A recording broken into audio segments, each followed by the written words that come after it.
여러분이 이전에 경험한 예배 중에 최고의 예배는 언제였습니까? 한번 기억해 보세요. 생각나시는 분은, 온라인으로 들으신 분은 채팅창에 나는 언제가 최선이었습니다, 최고였습니다 올리셔도 좋고요. 또 여러분이 떠올리시는 그 예배, 그 감격, 그 성령의 역사, 여러분이 아마 기억이 생생한 분들도 있으실 거예요. 저도 여러 예배가 기억이 나는데 그 중에 한 예배가 생각이 났습니다. 시드 교회가 개척되기 2주 전에 제가 오래전부터 약속이 돼 있어서 온두라스에 갔었습니다. 거기서 여러 교회를 다니고 또 집회도 하고 그랬는데 어느 날 한 교회에 갔어요. 그렇게 크지 않은 교회였습니다. 한 200~300명 정도 모이는 교회인데 예배당이 꽉 찼더라고요. 앞에서 찬양을 이제 하는데요, 반주도 없고 또 이런 악기 전혀 없고 그냥 반주는 어떻게 하냐면 뒤에서 그냥 음악 틀어놓고 하는 겁니다. 근데 이제 앞에서 아줌마 3명이서 마이크 잡고 그냥 소리 빽빽 지르면서 그냥 찬양하는, 너무나 어떻게 보면은 크게 다를 것도 없고 뭔가 갖춰지지 않은 예배였어요. 근데 회중은 정말 여러분도 오늘 그렇게 찬양하셨지만은 예배당이 정말 떠나갈 것 같아요. 무너질 것 같을 정도로 찬양을 하더라고요. 그 열정, 그 목소리, 그 표정, 그 눈빛, 그것이 너무나 큰 감동이었습니다. 그리고 설교를 하는데, 그날 제가 설교를 했어요. 설교를 하는데 저는 제 평생 제가 그렇게 좋은 설교자인 걸 처음 알았어요. 설교를 하는데 매 문장마다 박수를 치는 거예요. 매 문장마다 정말 아멘 소리가요, 너무너무 크게. 그러니까요, 제 가슴에 불이 일어나더라고요. 그 눈빛에 제가 제 자신을 던지게 되더라고요. 그래서 제가 준비하고 생각하는 것을 뛰어넘는 하나님께서 그 시간에 말씀하시는 것을 제가 더 잘 들을 수가 있고 전할 수가 있었어요. 저는 정말 그런 회중 앞에 놓고 늘 설교하는 게 제 평생 소원입니다. 1부 때는 박수도 치시더만요.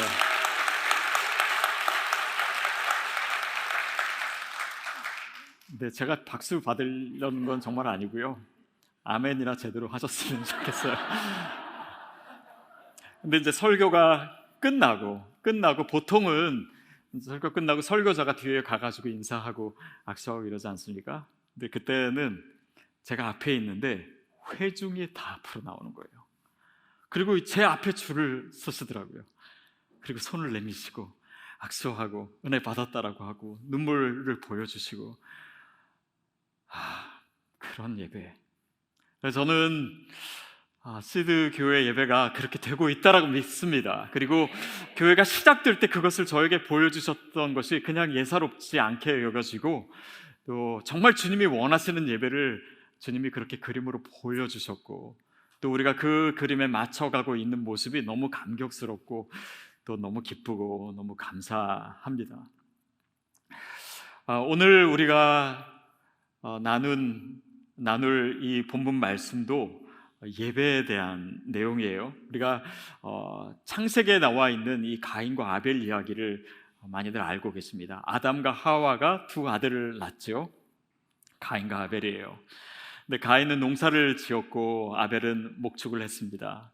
근데 가인이 그냥 자기가 재배한 그 식물을 들여서 제사를 드렸는데 그것은 하나님이 받지 않으시고 양을 들여서 바친 이 제사는 하나님이 받으셨다, 이렇게 나와 있어요. 그리고 그것에 화가 난 가인은 동생 아벨을 죽였습니다. 그게 성경의 초반에 나오는 이야기예요.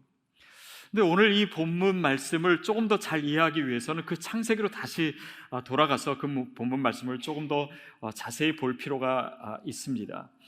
근데 보십시오. 오늘 본문 말씀에 보면은 믿음으로 아벨은 가인보다 더 나은 제사를 드렸다, 이렇게 설명하고 있어요. 여러분, 하나님이요, 오늘 우리의 예배에 대해서 얘기하실 때 왜 가인의 예배는 안 받으시고 아벨의 예배는 받으셨는지 그 이유가 사실은 본문에 명확하게 나타나지는 않습니다. 그런데 오늘 본문에 되게 선명하게 드러나는 사실 하나는 하나님이 우리의 예배를 평가하고 계신다는 거예요. 즉, 가인의 제사보다 아벨의 제사를 더 낫다라고 말씀하고 계십니다. 이 조금 의아하지 않습니까? 왜냐하면 하나님은요, 우리를 평가하시는 분이 아니라고 저는 생각해요.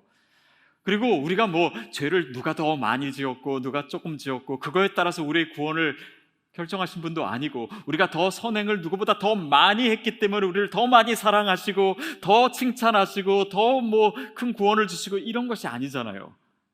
그런데 유독 왜 예배만은 하나님께서 우리를 평가하실까요? 그 이유를 알기 위해서 우리가 창세기로 다시 돌아가는데요, 우리 창세기 4장 3절부터 5절 말씀을 같이 읽겠습니다. 시작. 세월이 지난 후에 가인은 땅의 소산으로 제물을 삼아 여호와께 드렸고 아벨은 자기도 양의 첫 새끼와 그 기름으로 드렸더니 여호와께서 아벨과 그의 제물은 받으셨으나 가인과 그의 제물은 받지 아니하신지라. 가인이 몹시 분하여 안색이 변하니, 왜 아벨의 제사를 하나님께서 더 받으셨는지 명확하게 선명하게 드러내진 않지만 힌트는 있습니다. 그것은 뭐냐면 가인은요, 그 땅의 소산 중에 그냥 제사를 드렸다 라고 나오고, 아벨의 제사는 뭐라고 표현되어 있냐면 양의 첫 새끼와 그 기름으로. 그러니까 첫 새끼라고 하는 것은 뭔가 더 특별한 의미입니다. 뭔가 더 사랑스럽고 더 아끼고 싶고 더 소중한데 주님께 드린다라고 하는 의미를 가진 것입니다. 그래서 그런지 신학교에 가면요, 장남이 많습니다. 외아들이 많아요. 진짜로 그렇습니다. 근데 뭔가 주님께 드릴 때 뭔가 더 소중한 것을 드린다라고 하는 그것이 오늘 우리의 예배에 접목돼야 될 뭔가 중요한 암시를 주는 것이죠. 이게 적절한 예가 될 수 있을런지 모르겠는데, 제가 오래전에 들은 얘기 중에 한국에서 어느 분이 이제 교회에 가서 예배를 드리는데 헌금 시간이 됐어요. 근데 헌금을 하려고 지갑을 열어봤더니 달랑 10만 원짜리 수표가 있는 거예요. 그 당시만 해도 10만 원이 굉장히 큰 돈이었거든요. 그래서 이거를 다 드리기는 좀 그렇고, 옆에 친구한테 너 잔돈 없냐? 그랬더니 1,000원짜리 줘가지고 그래서 이제 1,000원을 드려야겠다 해서 헌금을 했는데, 헌금을 하고 지갑을 보니까 지갑 안에 1,000원짜리가 남아 있는 거예요. 잘못 낸 거죠. 그 예배 시간에 그 사람이 울었다고 하더라고요. 또 비슷한 얘기가 하나 더 있어요. 어떤 분이, 제가 아는 분이었습니다. 근데 이분이 아들이 둘이 있어요. 근데 이렇게 이 두 아들 중에 누가 한 명이 그래도 신학교에 가서 목사가 되면 좋겠다, 그렇게 생각을 하고 기도를 했는데, 첫째 아들은 공부를 너무 잘하는 거예요. 얘는 재주도 많고 그래서 뭘 해도 잘 하려고, 둘째는 공부도 못하고 뭐 특별히 잘하는 것도 없고, 그래서 이제 그런 기도를 하다가 점점 둘째가 신학교에 가게 해달라고 기도를 했대요. 그럼 결국 누가 신학교에 갔겠습니까?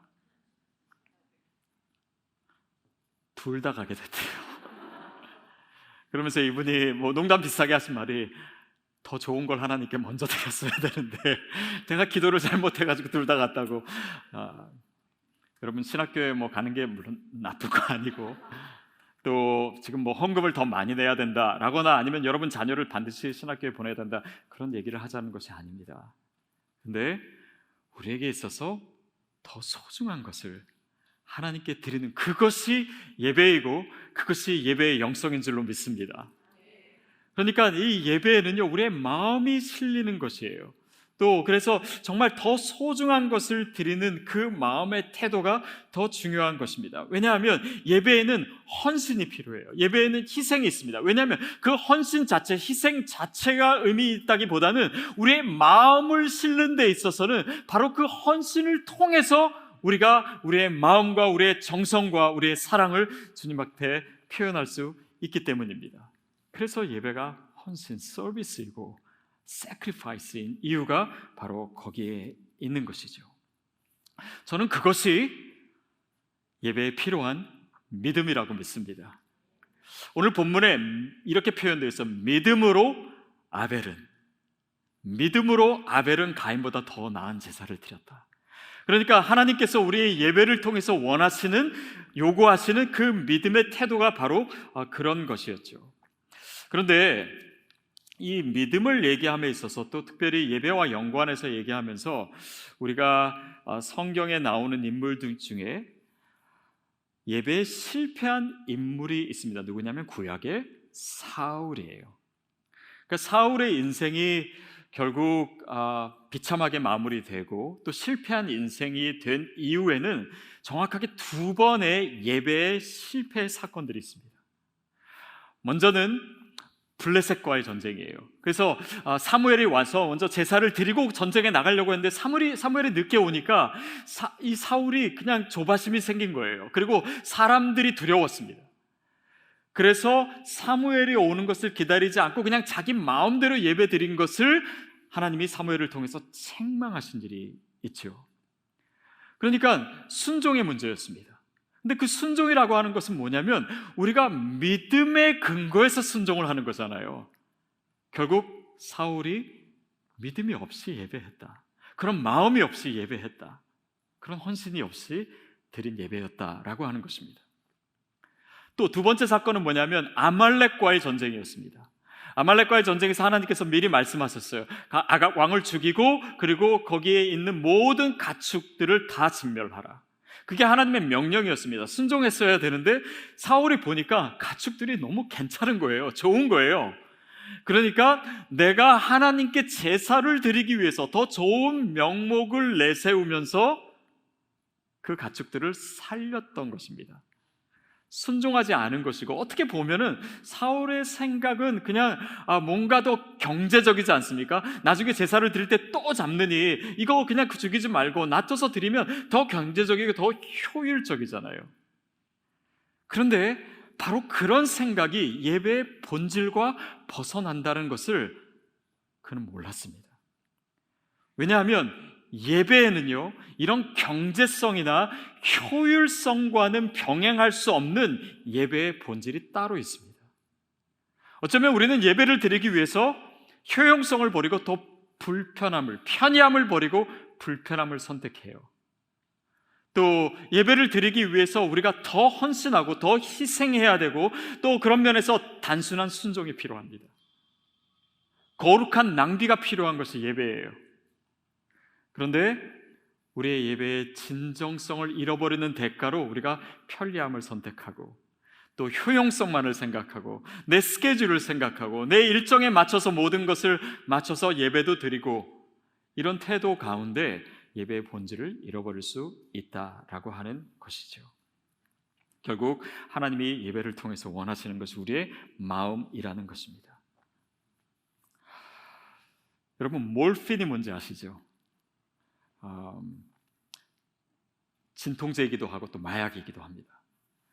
이 몰핀을 맞으면요, 특히 이제 고통이 너무 심한 사람들이 몰핀을 맞으면 여기서 이제 엔돌핀이 우리 몸에서 나오기 때문에 이 고통을 줄여주는 거예요. 그래서 너무 좋은 진통제고, 이렇게 아프고 또 심각한 질병 가운데 있는 사람한테 굉장히 필요한 것입니다. 중요한 것입니다. 근데 그런 상황이 아니라 몰핀을 그냥 계속해서 맞지요. 그러면은 우리 몸에서 예전에 몰핀을 맞으면 엔돌핀이 나왔는데 우리 몸에서 스스로 엔돌핀이 생성되는 것을 이 몰핀이 막게 된다는 거예요. 그리고 금단 현상에 시달리게 되고 나중에는 마약 중독이 되는 것이죠. 똑같은 몰핀인데 상황에 따라서 이것이 진짜 효용성 있고 좋은 약이 되기도 하고 아니면 마약이 되고 독이 되기도 합니다. 저는 요즘 우리의 예배를 생각하면서 이 온라인 예배를 한번 조금 더 깊이 생각해 봤어요. 온라인 예배가 우리 팬데믹 모이기 어려운 상황에서는 너무나 필요한 것이었습니다. 너무나 절실한 것이었고, 이 온라인 예배가 있었기 때문에 우리가 예배를 드릴 수 있었고, 또 정말 주님 앞에 가까이 나아갈 수가 있었어요. 더욱이 정말 초신자들에게 먼저 교회 와라라고 하기도 전에 이렇게 온라인 예배를 소개해주면 한번 볼 수도 있고, 또 가난한 교인들이 교회로 나오기 위한 어떤 한 단계로서 온라인 예배도 드릴 수 있고, 또 아픈 분들이 온라인 예배 드릴 수 있고, 먼데 간 분들이, 또 멀리 계신 분들이 이 온라인을 통해서 정말 예배를 드릴 수 있다면 이것은 너무나 좋은 도구입니다. 그런데 상황이 바뀌고 있는데 우리가 온라인 예배를 드린다면은 자칫하면 이 예배의 의미가 변화될 수가 있습니다. 단지 편리함의 도구로, 단지 그냥 이 예배를 드렸다라고 하는 그 정당화하는 조건으로, 그러는 가운데 나의 헌신과 나의 희생과 내가 정말 주님 앞에 마음으로 드려야 할 이 예배의 영성이 이것을 통해서 마비될 수가 있는 것이 또한 온라인 예배예요. 그래서 어떤 성도님들 보면은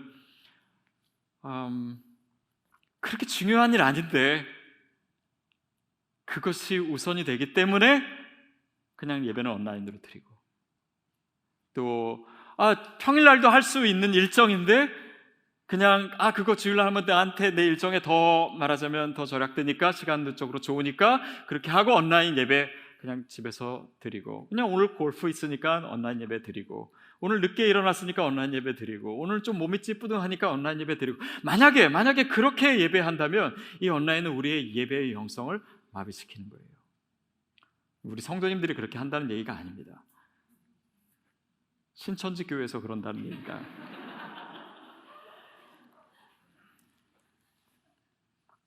여러분, 근데 만약에 우리가 우리의 예배를 그렇게 만든다면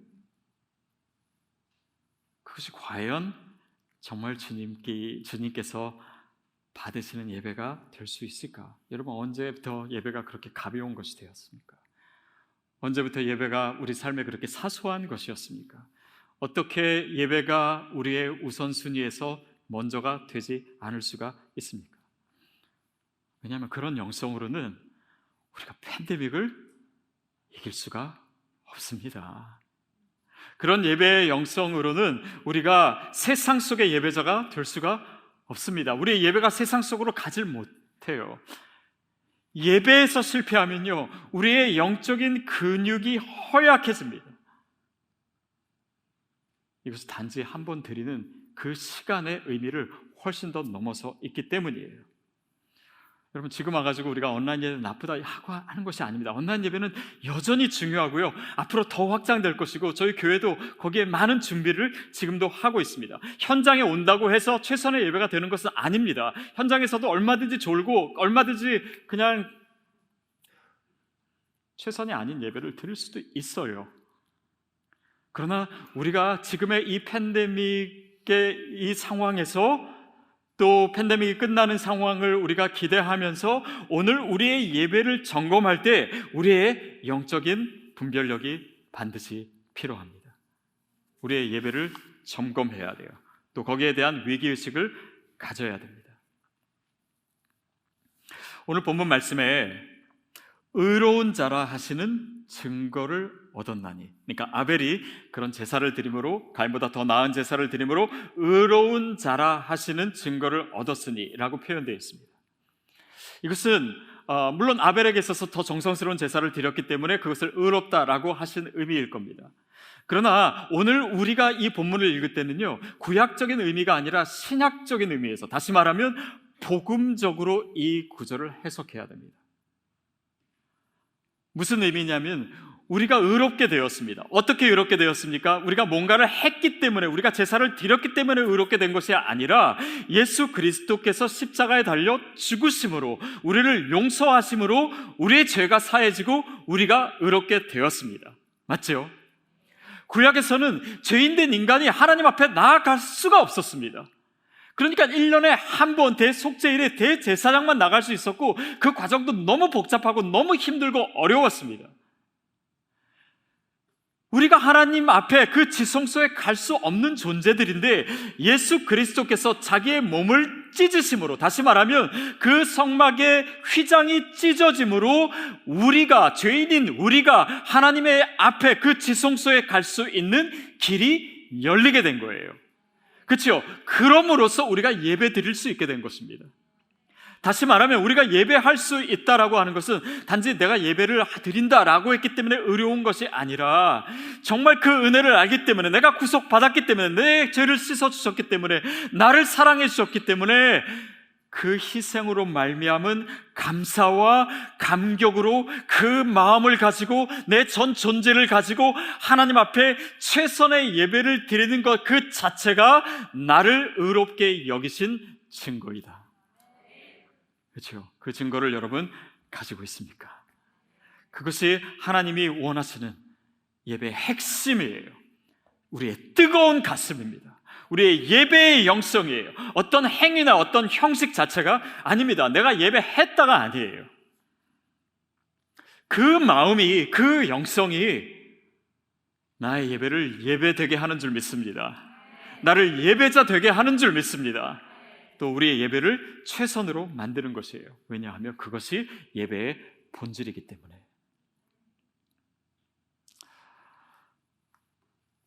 저는 이렇게 여러분 캠핑 좋아하시잖아요. 또 캠핑 많이 가기도 하시고, 한국에서도 굉장히 유행이었던 적이 있고, 또 미국 오니까 너무 좋은 곳이 많고. 근데 저는 캠핑을 제가 안 했던 이유는 그 텐트를 피는 게 너무 힘들까봐, 어려울까봐, 저에게 손재주가 없고 막 그런 거 잘 못하거든요. 안 하다가 저희 아이들이 하도 그런 거 하고 싶다고 해서 제가 몇 년 전에 드디어 텐트를 샀습니다. 사가지고 캠핑을 갔어요. 근데 이렇게 갔는데 캠핑장에 딱 도착해서 차를 딱 열었는데 텐트를 안 가져온 거예요.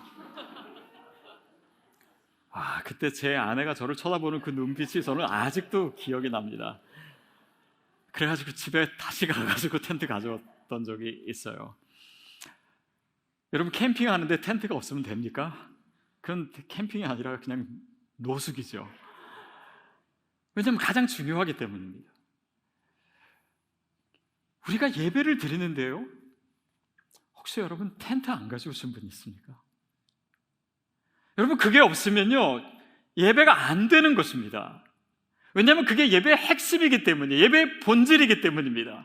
우리가 정말 주님께 최선으로 예배를 드리고자 하는 그 마음, 그 구원에 대한 기쁨, 그 구원에 대한 감격, 정말 내가 주님의 이름을 높여드리고 싶은 그 마음, 나의 전 존재를 쏟아 부어야 되겠다라고 하는 그 믿음, 그거 없이는 예배 자체가 성립이 안 되는 것입니다. 최선의 예배가 드려질 수 없어요. 우리의 일상과 우리의 삶과 우리의 예배가 연결될 수 없는 것입니다. 제가 한번 교육자 회의를 하다가 우리 이상훈 목사님이 누가 이렇게 이렇게 준비했어요 라고 하니까 뭐라고 하셨냐면은, 그게 최선입니까?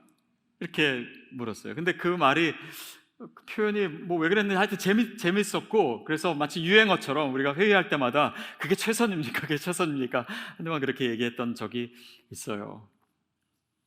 여러분, 저도 여러분에게 그 질문 하고 싶습니다. 여러분의 예배는 최선입니까? 여러분의 찬송은 최선입니까?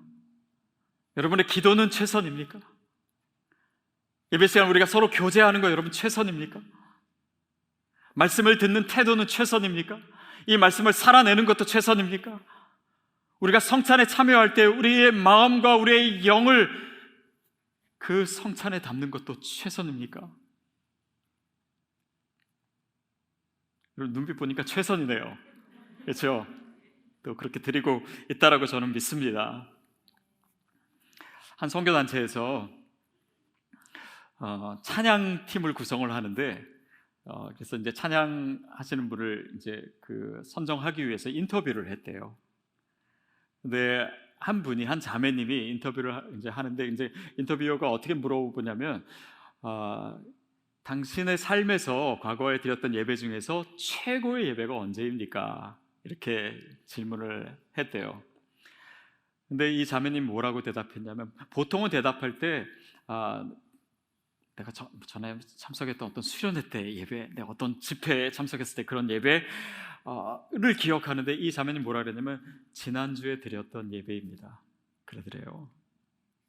그래서 이 질문을 하는 분이 그 예배 말고 그 전에 드렸던 예배 중에 최고의 예배는 언제입니까? 그랬더니 그 전전주의 예배입니다 그러더래요. 그러면 그 전에 최고의 예배는 언제였습니까? 그 전에 전주 예배였습니다. 늘 최선으로 드렸던 거예요. 그리고 그 전주보다 그 다음 주가 더 최선이고, 그 다음 주보다 또 이번 주가 최선이고, 그러니까 이거는 누가 어떤 설교를 했냐, 어떤 설교를 들었냐의 얘기가 아닌 것입니다. 누가 찬양 인도를 하고 어떤 노래를 불렀느냐가 아니에요. 내가 어떻게 예배했냐의 문제입니다. 여러분, 근데 어떻게 지난주보다 이번 주를 우리가 더 최선의 예배를 드릴 수 있죠? 또 오늘도 정말 최선으로 한다고 했는데 다음 주를 우리가 더 최선으로 할 수 있다는 것이 무슨 의미일까요? 저는 요즘 그 의미를 제가 깨닫게 됐습니다. 사실은 얼마 안 됐는데요, 제가 요즘 뛰어요. 그러니까 아침마다는 아니고 목요일마다 뜁니다. 근데 저희 교회에 그 마라톤 하시는 성도님이 계셔서 저와 교육자 몇 분이 이제 같이 해요. 근데 쉽지 않더라고요. 그렇지만은 제가 할 수 있는 한은 진짜 숨이 다 찰 때까지 뛰고, 그리고 정말 다리에 힘이 다 빠져가지고 더 이상 뛸 수 없을 때까지 뛰게 되더라고요. 그렇게 하면 그날 아파요. 다리도 아프고 무릎도 아프고, 근데 그 아프고 오늘 최선으로 한 것이 저에게 근육이 되는 거예요. 그래서 다음 주에 뛸 때는 지난주보다 조금 더 강화된 다리로 뛸 수가 있는 겁니다. 그러니까 1마일을 더 뛰게 되더라고요. 최선을 다한다는 것은요, 거기서 머물러 있는 것이 아닙니다. 그런데 만약에 제가 뛸 때 그날 최선을 다하고 대충 뛰었다면요, 그 다음 주 뛸 때요, 그 전주보다 더 못 뛰게 되어 있습니다. 왜냐하면 근육이 그냥 그렇게 놔두면은 점점 더 약해질 수밖에 없기 때문이에요. 우리 예배도 똑같습니다. 오늘 우리가 정말 우리의 전 존재를 부어서 예배했다면요, 다음 주에 분명히 그것보다 더 나은 예배를 드릴 수가 있어요. 그리고 그 다음 주에는 더 그런 예배를 드릴 수가 있습니다. 저는 일평생 저와 여러분이 그런 예배를 드릴 수 있다라고 믿습니다. 우리 시드 교회가 그런 예배를 드릴 수 있어요. 그것이 최고의 예배입니다. 이것이 팬데믹을 이기는 예배예요. 이것이 바로 우리의 예배의 영성이 무너지지 않을 수 있는 방법입니다. 저는 시드 교회 우리 성도님들을 보면서 진짜 참 다르다, 정말 다르다라는 생각을 정말 많이 합니다. 여러분은요, 지난 3년 동안 진짜 최고의 성도로 계셨어요. 주차장의 모습도요, 정말 다릅니다. 저도 여태까지 정말 여러 교회를 목회해보고 또 많은 교회를 다녀봤습니다. 근데 주차장에서 질서 지키시는 모습도 다르고요, 또 여러분이 지역사회에 섬기실 때 그 열정도 남다르고, 또 봉사하실 때 여러분의 그 기쁨으로 봉사하시는 그 표정과 태도나 이런 모든 것이요, 정말 다릅니다. 팬데믹 기간에 여러분이 헌금하신 것 보고도 저도 정말 놀랐어요. 여러분이 오늘도 그렇지만 여러분의 찬양하시는 모습이 정말 예사롭지 않습니다. 너무 감사하고 너무 감동이에요. 그런데 여러분, 우리의 예배가요, 지금도 너무 좋습니다. 그러나 이보다 더 좋을 수 있습니다. 이보다 더 좋을 수 있어요. 이보다 훨씬 더 좋을 수 있습니다. 우리가 최선을 다하지 않아서가 아니라요, 정말 주님이 기뻐하시는 예배, 그것은 날마다 우리가 경험할 수 있는, 생각할 수 있는 것보다 더 놀라운 예배가 드려질 수 있어요. 이것이 저의 거룩한 욕심입니다. 진짜 가슴 뜨거운 예배, 정말 예배당에 들어오기만 해도 성령의 임재를 누구든 느낄 수밖에 없는 예배, 우리의 모든 생각과 우리의 모든 마음과 우리의 모든 의지와 우리의 감정과 우리의 영으로 성령 충만한 그런 예배 좀 평생 드리고 싶습니다. 그러다가 천국 가고 싶어요. 우리 함께 그런 예배 드리고 싶지 않습니까? 누가 해야 됩니까? 나만 잘하면 됩니다. 그런 예배 우리가 함께 드리는 그런 교회, 또 이 시대에 정말 예배의 부흥의 진원지가 되는 그런 예배 드릴 수 있게 되기를 진정으로 소망합니다.